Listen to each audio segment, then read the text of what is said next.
Yo, what's going on? What's going on? It's the real Hall of Fame, D-Line, tbkc, and all that sweet, beautiful, wonderful shit. And I'm going to be talking fast because I'm on my pre-workout shit. But I tell you what, y'all probably going to hear me, spout off about this more than once. But I'm not going to be derogatory in any way in this thing. Well, not as derogatory as I could be. But, some of y'all just don't get it, and the thing of it is I see people come on the post and they be like, oh, Merles is what's hot right now.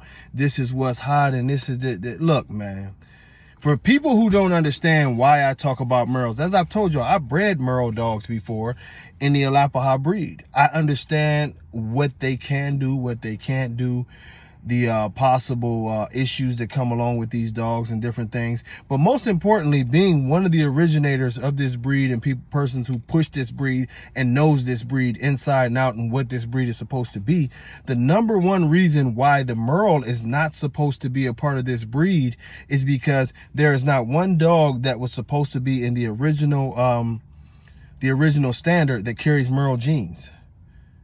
And even if it was, because we could talk about breeds like the Rottie, which I always use the Rottie because I have extensive knowledge in the Rottie, whereas you have different color patterns that were actually a part of the Rottweiler that the standard wanted out of the Rottweiler.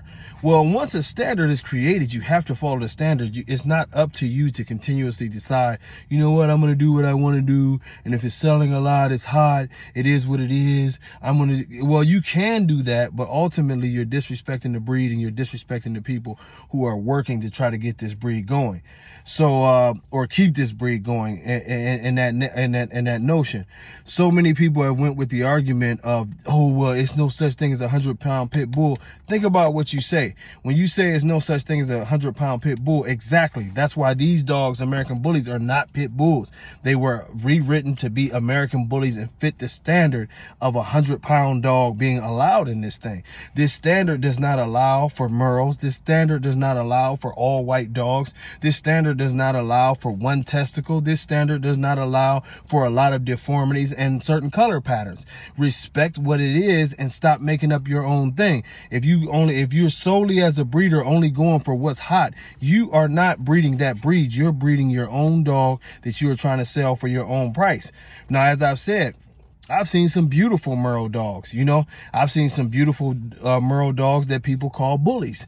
But at the end of the day, there's laws. The standards is the law of the breed. I can't go in to German Shepherds and and have a totally different color pattern than they allow. That's not a German Shepherd. I can't do this with any breed. You name the breed, a golden retriever. I can't go in there with a totally different color, a golden retriever from what their standard says allow. Rottweiler's the same way. It does not matter the breed. It's always a law on what colors you can have, what color patterns you can have, and the specificity of what the breed is supposed to be. This is very, very simple. It's not an argument. It's not a debate. It's not anything for us to keep on going back and forth about. This is one of the things that it is law. Y'all will eventually call myself and my judges and the people around me assholes. Y'all can call us whatever you want. It don't matter. You know what I mean? Because more than likely, I've probably been called far worse. But at the end of the day, what it boils down to and what it will always boil down to is one thing. And that one thing is very, very specific, is that we are here to protect the very, very nature of this beast. We are here to protect the integrity of this beast. And it is not a personal thing. It is not to hate on who's making a lot of money. It is not to hate on who's hot and all of that, because within our rules, I would hope that some of you breeders get hot. I would hope that some of you breeders do have celebrities that want to buy your dog that is clean, correct, and a true American bully, tight skin, beautiful dog. You know what I mean? Fits within the realms of everything that we say the dog is supposed to be. I absolutely, positively hope that that's what happens. But that's what has to happen in order for it to be respectable. You can't keep on changing the rules and then try to talk condescending to everybody else when you're doing wrong. If you're on a basketball court, you can't run off the court, go behind the stands and everywhere else with the ball. You have to stay within the lines, and you still have to score in order to get the points.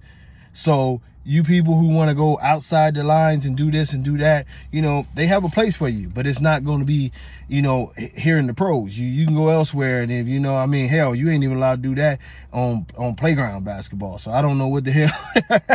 and that's sort of what y'all playing.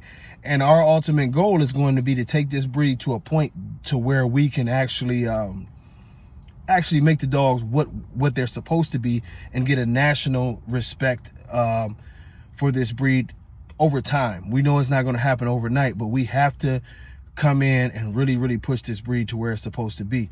So trust and understand, standard. That is the only thing that matters. If you are breeding outside of the standard, you are not breeding an American Bully, an English Bulldog, or any of the other breeds that we represent. Until next time, God bless y'all. Much love. Peace.